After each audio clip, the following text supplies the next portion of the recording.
Gimana Pak perkembangan thermal yang sekarang ini kan lagi booming tentang penyakit Cina itu. Nah, kan udah disediakan thermal di setiap bandara. Gimana Pak itu prosedurnya, jalannya? Ya, terkait dengan thermal scanner, namanya thermal scanner, itu untuk mengukur suhu. Yang diukur adalah penumpang dari luar negeri, ya, dari luar negeri, yaitu dari Singapura dan Malaysia. Kebetulan Bandara Sultan Mahmud Badarudin II hanya 2 penerbangan luar negeri dan 1 dari Jeddah, jadi 3 ya, karena ada penerbangan yang langsung ke Jeddah. Sejauh pemasangan itu dilakukan oleh KKP, kantor kesehatan pelabuhan, mensupport apa yang dilakukan oleh kantor kesehatan pelabuhan untuk memasang thermal scanner dan mereka yang mengoperasikan itu. Sejauh ini dari sudah berapa hari Pak dipasang thermal itu? Thermal itu dipasang sejak tanggal 7 Januari 2020. Jadi sejak adanya isu atau berita-berita terkait dengan virus.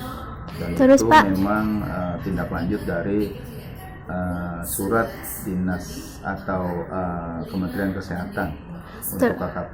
Terus Pak, untuk penerbangan itu sendiri, untuk seluruh penumpang domestik, apakah semua penumpang dicek atau ada prioritas Pak?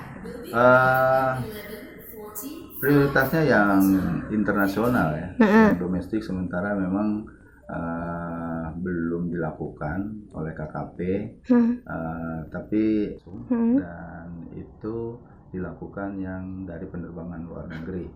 Terus Pak, jadi kalau meskipun itu dari Arab juga bakal di setel scanner Pak ya? Oh gitu.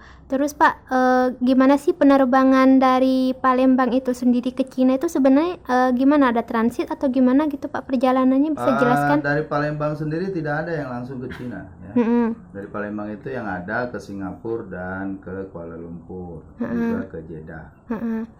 Itu kalau yang ke Cina sendiri gimana Pak itu?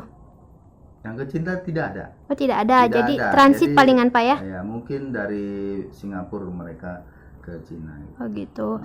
Untuk sejauh ini Pak, udah ada belum Pak yang terdeteksi untuk virus corona itu? Ya, sampai hari ini alhamdulillah belum terdeteksi dan mudah-mudahan tidak ada yang masuk ke wilayah Sumsel. Ada kesulitan nggak Pak dari pakai thermal itu sendiri? Tidak ada kesulitan. Kalau kami lihat yang mengoperasikan adalah KKP dan kami lihat apa yang dilakukan oleh KKP itu karena itu alat ya mereka tinggal menghidupkan dan